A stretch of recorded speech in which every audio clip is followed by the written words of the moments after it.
Yeay. Alhamdulillah. Alhamdulillahirrabbilalamin buat jamaah yang baru bergabung. Hari ini kita sedang membahas tema yang sangat bagus sekali yaitu OTW jadi suami soleh. Apa saja yang harus disiapkan? Nah tadi sebelumnya bersama guru-guru kita sudah dibahas ya bagaimana persiapannya, perjanjian pranikah, dan pendekatan bersama keluarganya. Masya Allah. Nah lanjut nih sama Ustadz Maulana yang tadi pertanyaannya keburu kepotong. Iya.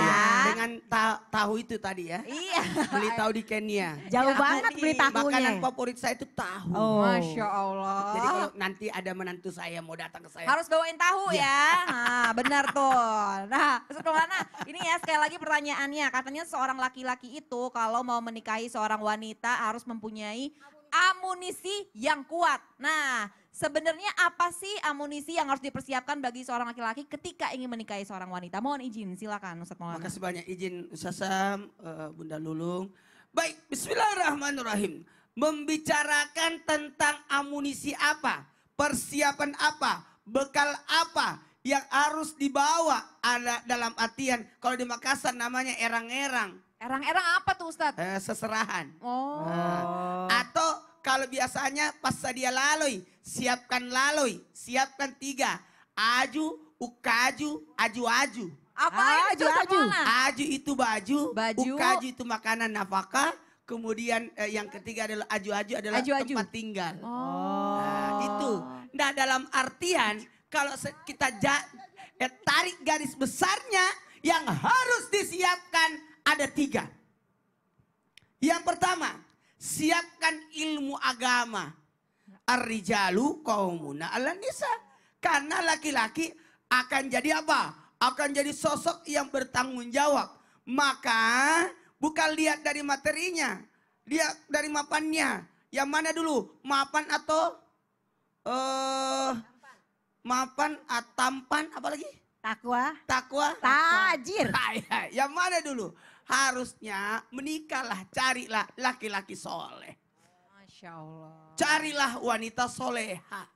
Kenapa? Karena kalau orang soleh itu memuliakan. Ini hanya laki-laki soleh yang memuliakan wanita. Yang memperlihatkan kesungguhan. Makanya kalau tadi Sasam sudah bahas tentang perjanjian pranikah. Bukankah ada sigat taklid, ikatan, janji setia. Apa itu janji setia? Tidak memukul, harus menafkahi. Kalau tidak menafkahi, dilihat sampai 3 bulan. Kemudian artinya menyapa, jangan sampai tidak tegur sapa selama 6 bulan. Bahkan jangan sampai tidak ada kabar selama 2 tahun. Dan yang bisa melakukan ini karena adanya kesiapan ilmu agama. Sekali lagi ilmu agama. Kemudian yang kedua, materi cukup. Kenapa dikatakan harus ada persiapan materi? Atulilingi laloi dapur di kapitu. Aduh apalagi tuh Ustadz Maulana? Kata orang Bugis. Aju. Kelilingi dapur 7 kali. Baru kau menikah. Sanggup menafkahi 7 Ahad, Senin, Selasa, Rabu, Kamis, Jumat. Oh gitu. Harus. Jadi 7 hari. Harus, artinya harus menanggung, harus menafkahi, harus tanggung jawab, harus memberikan bekal, harus memberikan atas apapun kebutuhannya. Ingat, itu harus disiapkan sebagai bekalnya. Dan yang ketiga, siap jadi imam.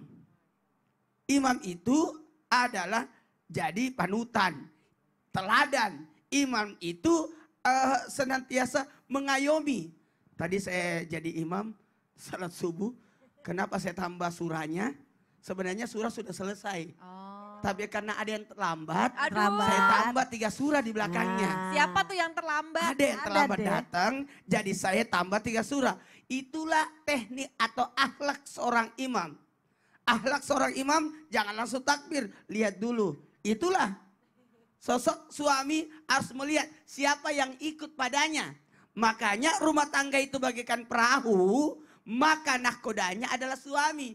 Dan yang istrinya adalah makmumnya dan mengikut dan penumpangnya.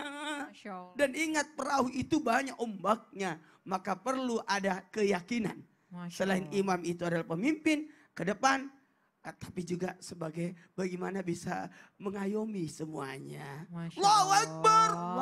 Allahu Akbar. Itu semua. Berarti yang pertama ilmu agama, Ilmu yang agama. kedua materi, Materi. dan yang ketiga menjadi imam. Jadi Masya imam. Allah. Pak Ustadz kan jadi imam, makmumnya mana? Ada makmum saya, ada Naura Aira Anwar Masita. Bisa aja Ustadz Maulana.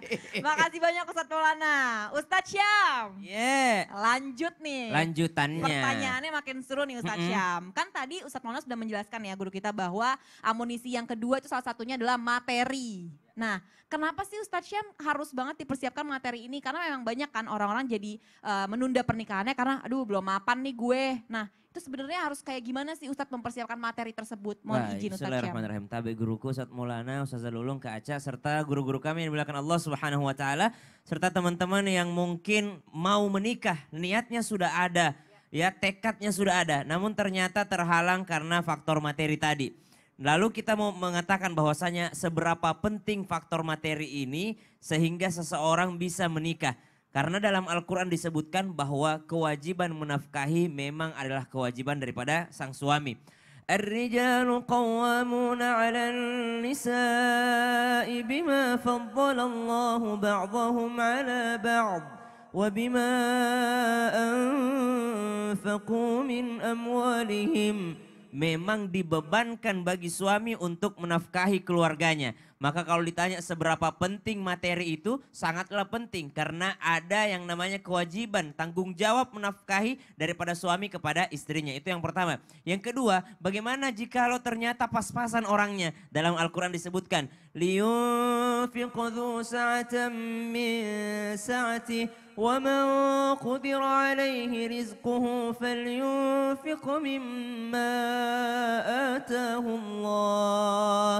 Allah Subhanahu wa taala tetap mewajibkan bagi seorang suami memberikan nafkah terhadap pasangannya, terhadap istrinya, walaupun itu hanya sedikit sesuai dengan kemampuannya. Wa man qudira alaihi rizqu, barang siapa yang tertakar rezekinya, artinya pas-pasan gitu ya rezekinya, maka falyunfiq mimma atahullah. Sebagaimana Allah Subhanahu wa taala memberikan kamu rezeki, begitu pula engkau memberikan nafkah terhadap pasanganmu. Maka karena wajibnya seorang laki-laki memberikan nafkah kepada istrinya, maka disinilah kita lihat betapa pentingnya faktor ekonomi tadi. Yang kedua, kekayaan. Ya, jadi banyak ungkapan bahwasanya orang Islam itu sederhana saja gitu ya, yang penting cukup. Namun ternyata kekayaan itu sangat penting, materi itu sangat penting bagi kehidupan, bagi siapa? Bagi orang soleh. Ya, Imam Syafi'i pernah kepada Imam Malik, kata Imam Syafi'i ini kok Imam Malik kaya banget gitu ya. Bahkan meninggal dunia meninggalkan warisan, banyak karpetnya, ada bantal yang berisikan bulu, itu kan harta yang luar biasa jikalau di zaman tersebut.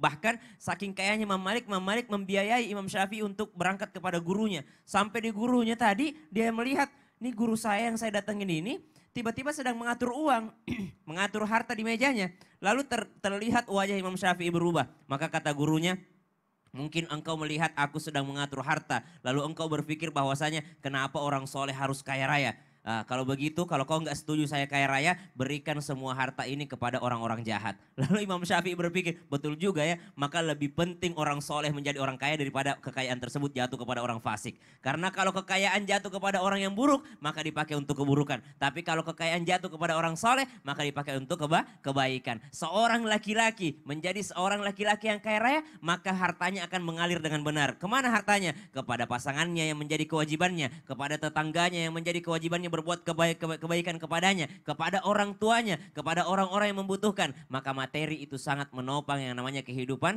rumah tangga. Bukankah kita menikah mencari yang namanya sakinah? Sakinah itu bisa didapatkan juga daripada adanya materi, cukupnya materi. Namun materi tidak ada harganya jikalau tidak ada ilmu agama di dalamnya, tidak ada kesolehan di dalamnya. Wallahu ta'ala a'lam. Masya Allah. Jadi materi itu penting, tapi jadinya nggak begitu Sia-sia. berharga kalau misalnya kita nggak ada ilmu Makanya agamanya tadi guru ya kita Ustadz ya. menyebutkan yang pertama ilmu agama. Ilmu agama balik lagi ya, Masya Allah. Terima kasih banyak Ustadz Syam. Sama-sama. Ya jamaah ini pasti udah gak sabar ya di rumah ya, pertanyaan-pertanyaannya mau dijawab sama guru-guru kita nih. Kalau begitu langsung saja kita masuk ke segmen Tanya Dong Ustadz. Kami semua tanya dong Ustadz. Kompak ya. Masya Allah.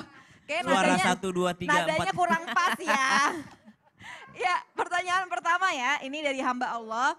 Assalamualaikum Ustadz, izin bertanya nih guru. Kira-kira dalam OTW pernikahan yang harus siap, betul-betul itu dari hati dulu, mental dulu, atau finansial dulu nih, ya kan? Nah, bagaimana cara meyakinkan diri ketika akan melakukan taruh? Syukran Ustadz, mohon izin. Ustadz Maulana, silakan. Bismillahirrahmanirrahim. Makasih banyak yang nanya ini dari hamba Allah yang luar biasa.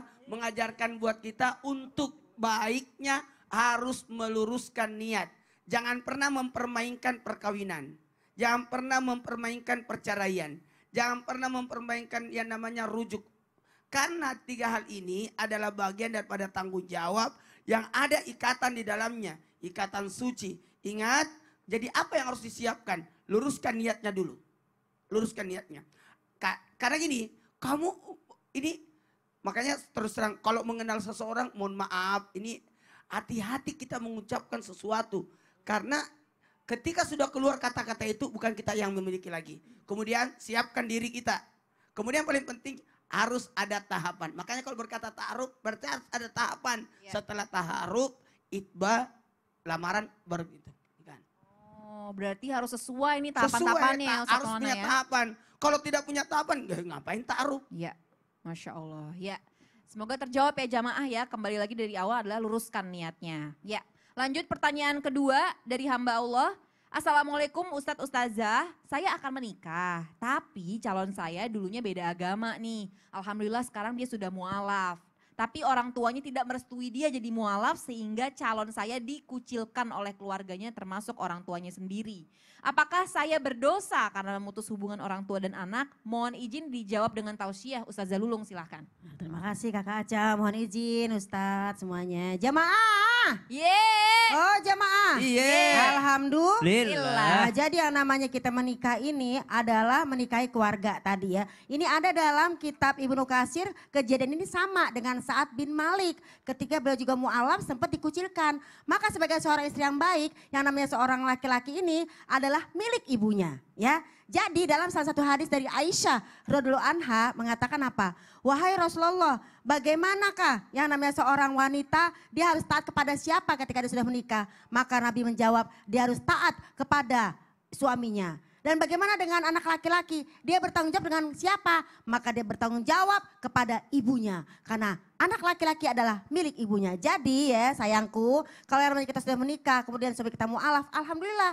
Tapi ingatkan suami kita, kan OTW menjadi suami yang soleh. Yang pertama bilang sama beliau ya, Mas gitu ya, kita sebagai anak tetap sama orang tua itu harus berbuat baik. Dalam surat Luqman dinyatakan, wasohibhuma fid dunya ma'rufa. Berbuat baiklah kepada orang tuamu dalam keadaan perbuatan baik di dunia ini. Karena bagaimanapun juga adalah ibu kita yang melahirkan kita. Jadi selama di dunia ini tetap berbuat baik, jangan berhenti. Berbuat baik janganlah ditunda-tunda. Berbuat baik janganlah ditunda-tunda. Terus berbuat baik. Karena apa? Pesan Allah tadi dalam Al-Quran. Sohibhuma fi dunya ma'rufa. Tetap berbuat baik. Sebagaimana seorang sahabat Nabi Sa'ad bin Malik yang tetap berbuat baik kepada orang tuanya. Walaupun dalam keadaan beliau mu'alaf, orang tuanya tidak merestui. Tapi tetap sebagai anak jangan kita berpisah. Karena apa? Tanggung jawab kita sebagai anak laki milik orang tuanya. Yang kedua. Mau tahu aja apa mau tahu banget? Mau tahu banget. Yang kedua, walaupun memang kita mu'alaf, sepertinya kita dikucilkan, itu kan baru katanya. Karena apa? Saya sebagai ibu nih, kalau ngomong emang marah, kesel. Tapi hati seorang ibu tidak akan sampai hati yang namanya memarahi anaknya. Apalagi mengucilkan, gak mungkin. Bagaimana Ammar bin Yasir, ya ketika beliau juga mu'alaf, dimarahin oleh ibunya. Tapi gak sampai yang namanya hatinya untuk melawan orang tuanya. Kenapa? Kan suami yang soleh. Kan kita sebagai istri mendukung kesolehan suami kita. Maka yang kedua adalah birrul walidain. Birrul walidain. Berbuat baik terus kepada orang tua kita. Berbuat baik, kemudian jangan pernah bosan untuk silaturahim. Karena bagaimanapun lagi itu adalah orang tua kita. Sebagai seorang istri tidak berdosa. Karena apa? Kan bukan yang namanya kita mutusin. Tapi dari orang tua yang memang ngambek. Jangan bilang dia memutuskan. Tapi kita bilang seorang tua yang ngambek karena merasa cemburu, takut anaknya diambil oleh mantunya, takut dia kehilangan anaknya, dia takut kehilangan. Jadi kita dengan kata-kata, ya gak mungkin lah saya sebagai seorang istri merebut seorang anak laki dari ibunya. Benar nggak sih? Benar, jadi harus tetap berbuat baik ya Umi ya. Berbuat baik jangan ditunda-tunda. Dan yang ketiga selain birrul walidain, tetap shayfu ma fi dunya ma'rufa. Yang ketiga doakan terus. Doakan terus karena apa? Kan kita masih di dunia. Mudah-mudahan kalau Allah kasih hidayah, tetap Allah persatukan nanti di akhirat. Kan hidayah milik Allah. Laisa alaika hudahum. Bukan kamu yang berikan hidayah, tapi Allah yang ngasih hidayah. Jadi bimbing suami kita juga tetap belajar menjadi suami yang soleh. Jadi soleh ini tetap belajar ya, bukan gue udah soleh. Kamu sudah solehah? Belum, tapi kita belajar untuk menjadi orang-orang yang soleh dan solehah. Tapi jangan merasa paling soleh dan solehah. Karena itu nggak bagus. Ya, yang namanya apa tuh? Pintar-pintarlah kita yang namanya menjadi orang yang punya rasa ya. Pandai-pandai merasa, jangan merasa pandai. Begitulah kira-kira. Saya juga seperti itu sih Kaca. Lagi belajar jadi istri yang soleha. Masya Allah, Aca juga lagi belajar Umi. Sama dong ya. Ya, balik lagi ya. Masya Allah ya mudah-mudahan terjawab ya jamaah ya. Jadi memang kita harus tetap berbuat baik kepada orang tua apapun itu dalam kondisinya. That's right, ya. that's right. Terima kasih banyak Ustazah Sama-sama. Lulung. Ustadz Maulana. Iya, Wah, semangat aduh, terus. Semangat terus nih Ustadz. Kan Iya. tadi udah dikasih tahu nih sama guru-guru kita semua ya, sama Ustadz Maulana juga. Udah. Ini amunisinya apa aja yang harus dipersiapkan kita udah tadi ya, udah kita Ya, sebutin. sudah ya. ada amunisinya. Benar, tapi selanjutnya nih Ustadz, apa aja sih yang harus kita pelajarin lagi? Apa yang harus kita pelajari lagi, apalagi untuk OTW menjadi orang saleh, Ya. yang harus disiapkan. Tunggu dulu, saya mau sampaikan ini kepada jamaah. Ke Bekasi ketemu buaya. Serem amat. Buaya Kasih apa tahu tuh? nggak ya? Kirain buaya apa? Ya Allah, serem amat ke Bekasi ketemu buaya. Ya, jamaah Islam itu indah, jangan kemana-mana tetap di Islam itu indah. Alhamdulillah. Kan aku tinggalnya di Bekasi.